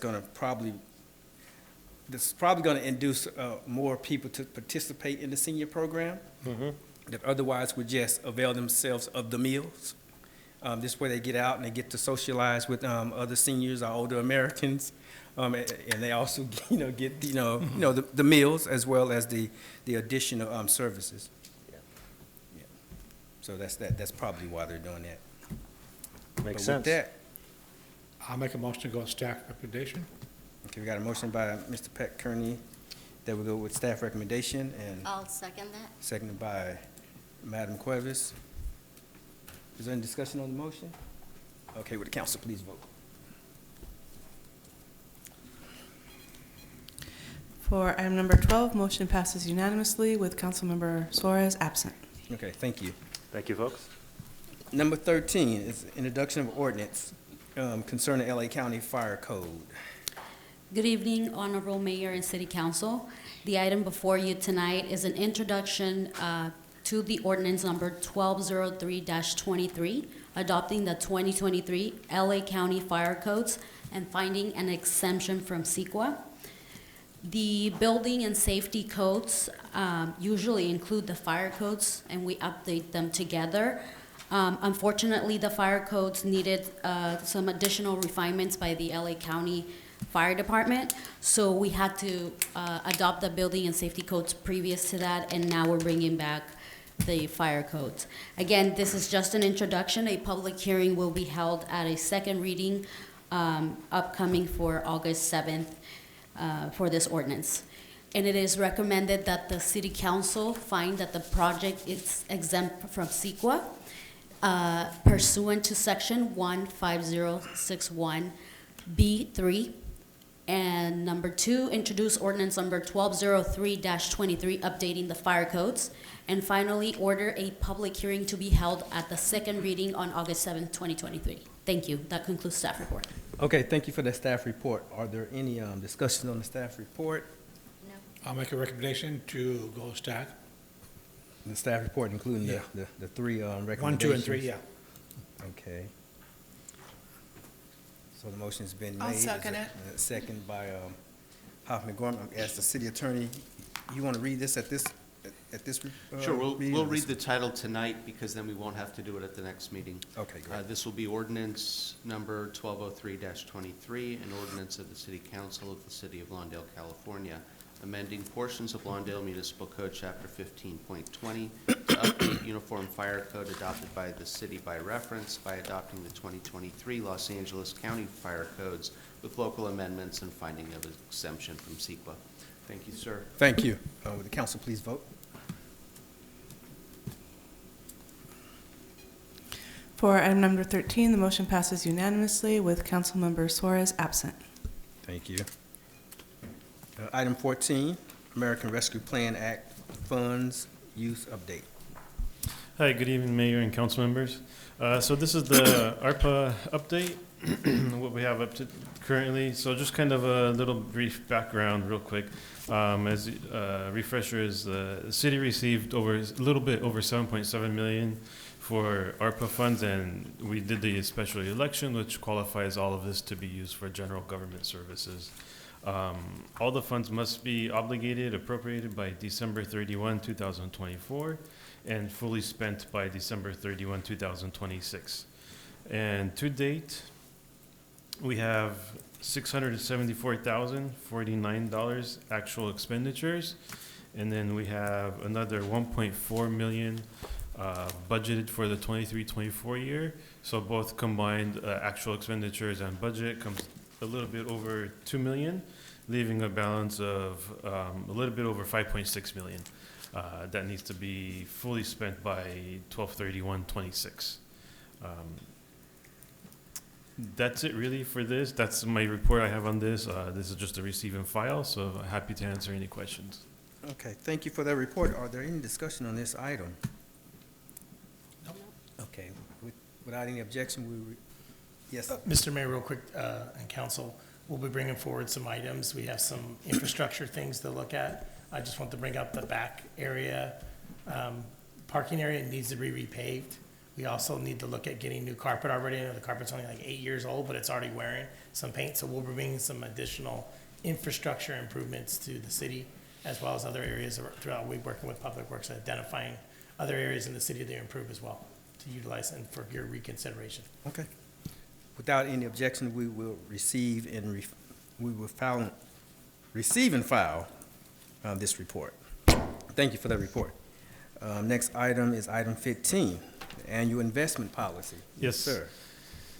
So again, thank you, Mayor and council members. This is the annual update to the investment policy. Per our code, this needs to be brought to council every year. There were no changes to the policy. Everything remained the same. Our policy is up to date and it follows all the state codes. Ours is a little more stricter than the state code, so that's perfectly okay.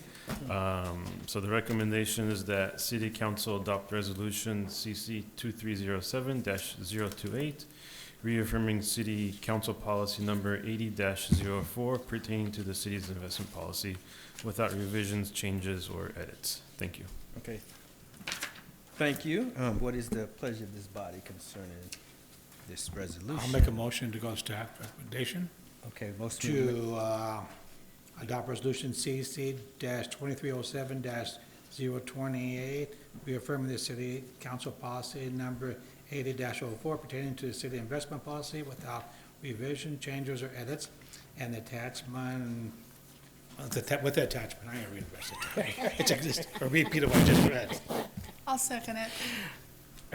Okay, thank you, sir. Motion's been made by Mr. Pat Kearney and seconded by Hoffman Gorman. Is there any discussion on the motion? Seeing none, would the council please vote?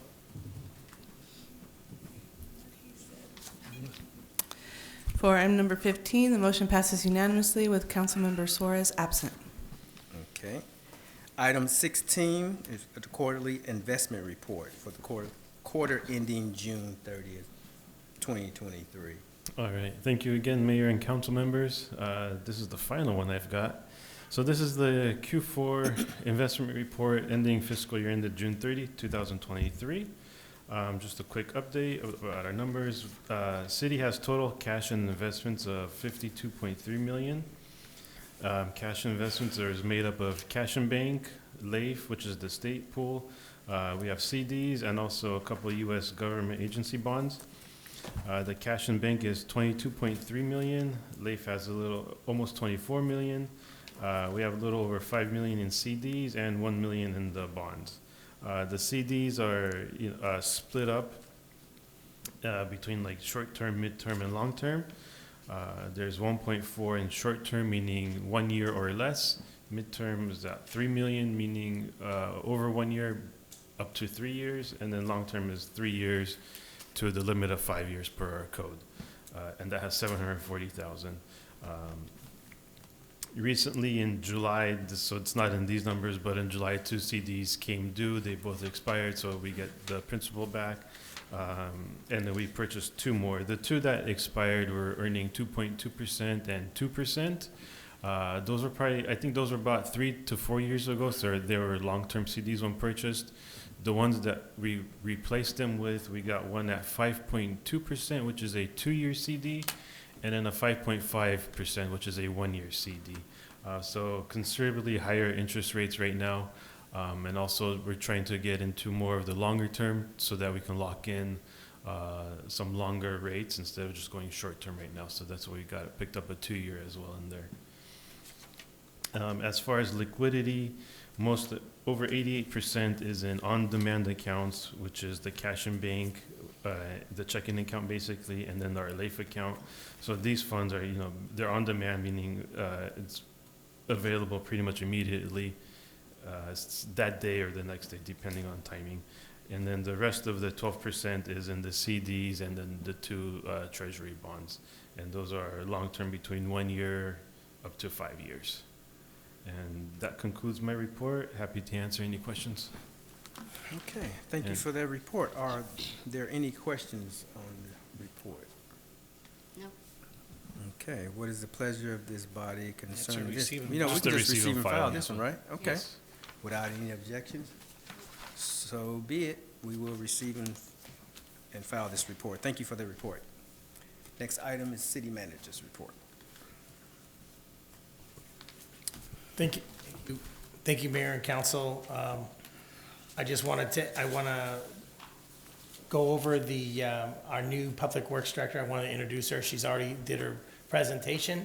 But after a long, lengthy, almost a year process with Raylet, she's not here right now, she left. But, I mean, it took months. We really, it's hard to find Public Works Directors, as the council is aware. We worked diligently to recruit, and I was happy to learn that Ms. Reese, she applied for the position. I've worked with her before. She's worked with the city shortly as an interim Public Works Director a few years back. She brings with us 23-plus years' experience. She's worked at the city of Torrance. She's worked at various engineering firms. In addition, she lives in the South Bay. That was important to us because we want to make sure, as the council is aware, we've had turnover in that department, and we want to make sure we keep those folks there. That's what they need over there is continuity. Ms. Reese has a bachelor's degree in aerospace from the University of Southern California, a master's in business administration. She also is a registered professional civil engineer, which is part of the process. So you have to have a PE to work in that position as the Public Works Director. We're happy that she's with us. If you want to say a few words to the council. Thank you to Sean for welcoming me here at the city. I look forward to working with each and every one of you. Whenever there's anything, feel free to talk to me as appropriate. And I've enjoyed working with all the staff here as well. And I look forward to many years here in Lawndale. Thank you. Well, we want to welcome you back to Lawndale. Welcome aboard. All right. And then finally, Mr. Mayor and Council, the Sergeant Smith informed me that they just arrested at the WSS grand larceny some suspects for breaking the law, and then they took them into custody. All right. Thank you for that. And that's it. Thank you. Thank you for that breaking news. Right. Right. All right. Okay. Right. Well, tennis shoes are hot commodities these days. Yeah, they're hot commodities. Let's have let's do this one first. Let's do items from the council members. No, it's up to you right now. Yeah, that's what, items from council member. You want me to take this one, or what is it? Oh, yeah, yes, Mr. Mayor. Yeah, items from council members. Oh, thank you. So this item, consider modification of the council business revitalization standing committee. As the council is well aware, we have many committees, and some of them are some Brown Act committees where they meet. It poses a significant burden on the members of the committee as well as the community, because then we have to hold them and finding space and whatnot. So I was approached by the council member to the mayor to bring this item forward for reconsideration consider modifying the city council advisory committee.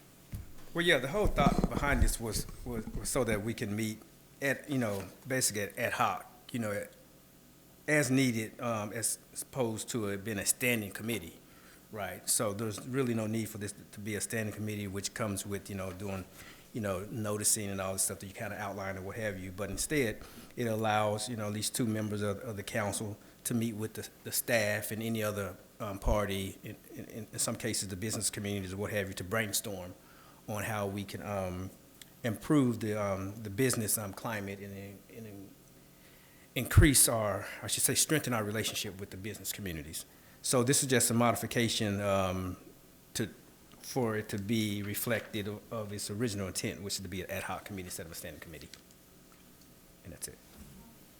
But the members can stay the same. I'm not interested in necessarily changing the membership unless someone wants to jump off or whatever. That was gonna be my suggestion. If we were gonna switch, I wanted Councilmember Suarez to be president. But if we're not switching, I'm okay with the change. Absolutely. Okay, any other discussion on this item? Now, this business revitalization, is this because we have a defunct Chamber of Commerce? That's why we're picking it up ourselves?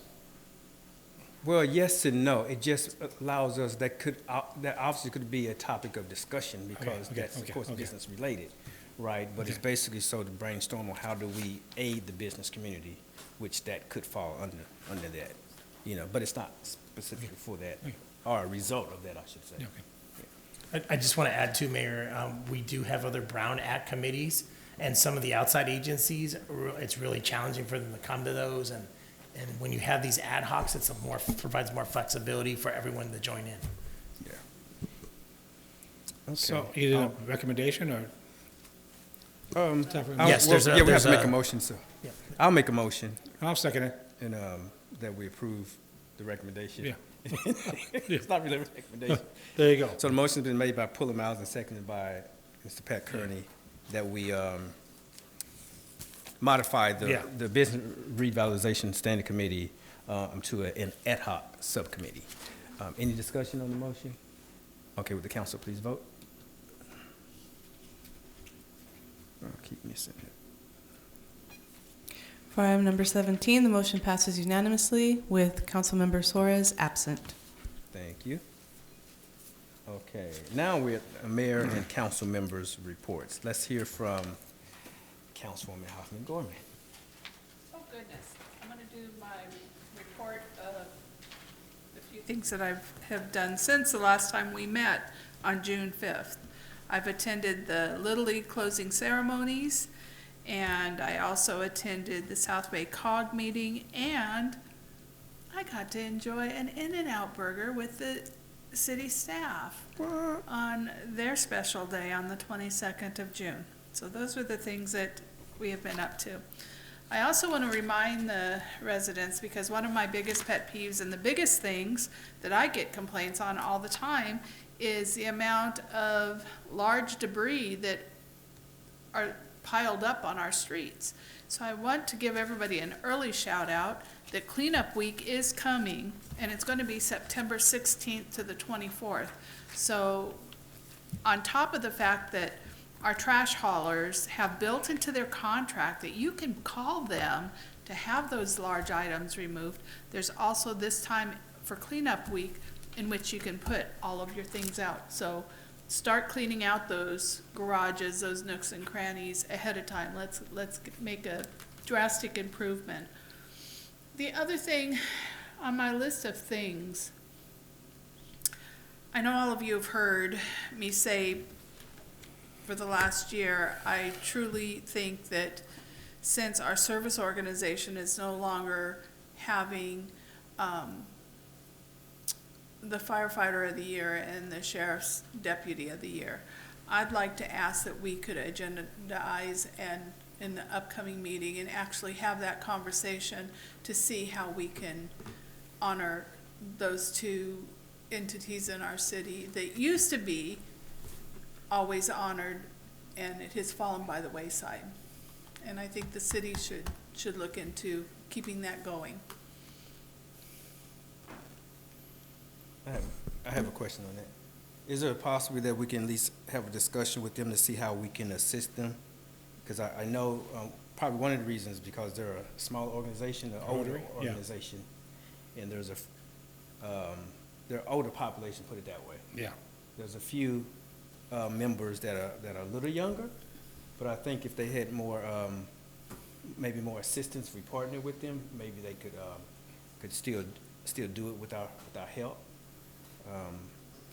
I think we at least should have a discussion with them, because we don't want to get the impression that, okay, we I'm absolutely fine with a discussion with them. I just think end result is I want to see it happen. Agree. That's all I have. That's all you have, okay. There's a cliffhanger. I just have a few. I attended the Lawndale Little League closing ceremony on 6/10. I attended the Library Trust and Oversight Committee on 6/14. We paid out a chunk of change to some more undesirable people. But I attended the Poirier Lunch. I had an In-N-Out burger. I attended the road tour with, I believe it was Geneson's director was there. And then recently I attended another Library Trust and Oversight Committee meeting via Zoom on the 12th from Utah. With that, I turn it over to you. No, from Utah. You're from Utah. Okay. Yes, ma'am. All right, I also attended the Lawndale Little League closing ceremony. Attended the City of Lawndale and LESD Park maintenance ad hoc meeting, subcommittee meeting.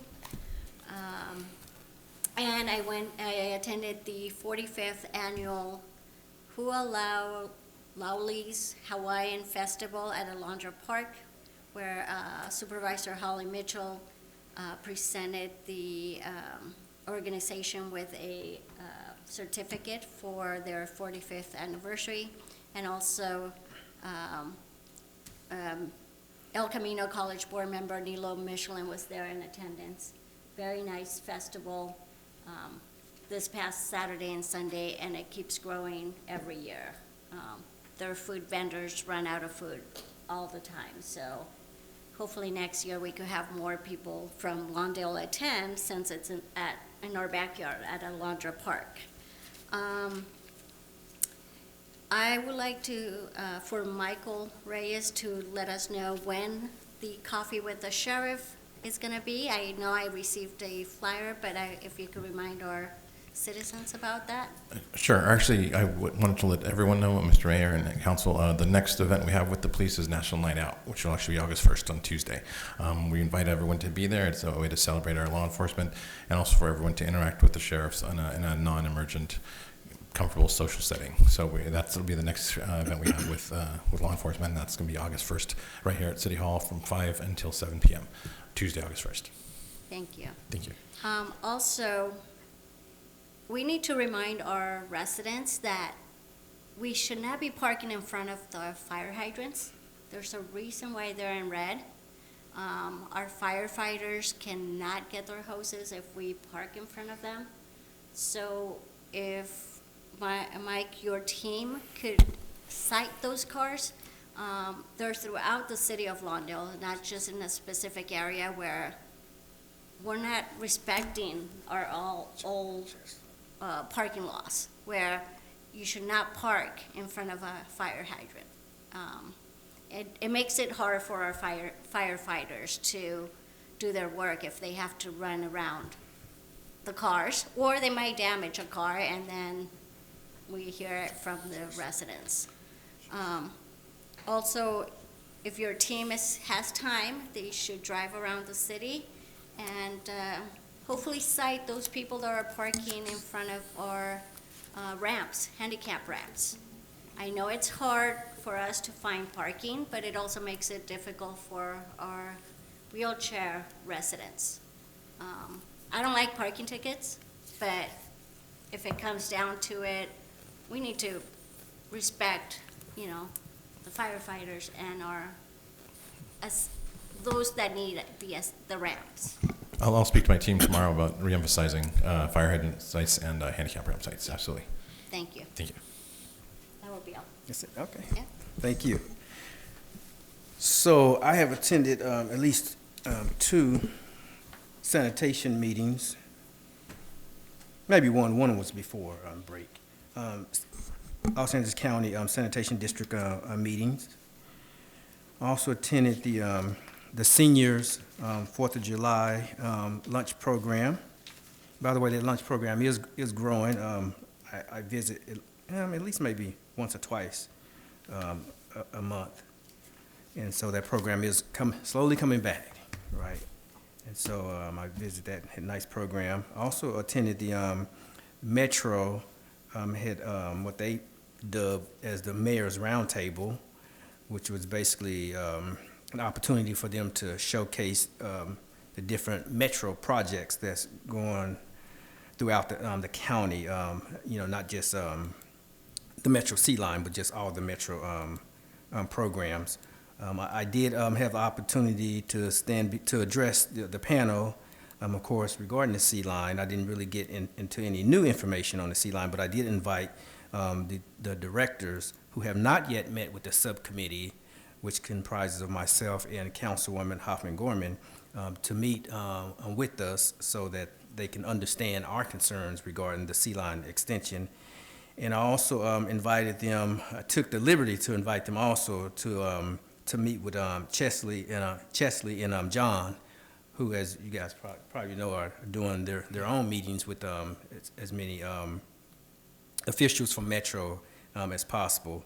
The next day, Director Jackie DuPont Walker met with them, and we had a brief conversation prior to their meeting and after their meeting, so we'll see what became of that, you know. And so we're due to meet with Jackie DuPont Walker as well. I also attended the Little League closing ceremony. Very good ceremony. Good tacos. Right, right. Did you have any tacos? I don't know if you had the tacos. Good tacos. A lot of good. A lot of families was attendance. It was nicely attended. And I think that's all I have. Yep, that's all I have. With that, let's go. Where are we now? We only have 20 more items. Actually, we only have one more item, and this item is actually a closed session item, a conference with labor negotiators. I'm going to ask the city attorney to give us the provisions. Thank you, Mr. Mayor. Closed session will be held pursuant to Government Code Section 54957.6 as more fully outlined on the written agenda. Thank you, sir. Okay, thank you.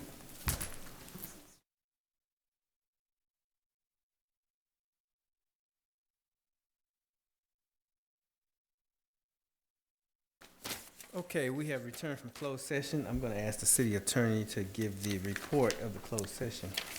Thank you, Mr. Mayor. The council was briefed on the status of labor negotiations and engaged in a discussion, but no reportable action was taken this evening. Thank you very much. Thank you, sir. The next regularly scheduled meeting of the Lawndale City Council will be held at 6:30 p.m. on Monday, August 7th, 2023, in the Sir Chamber. It's now 9:45, and this meeting is adjourned.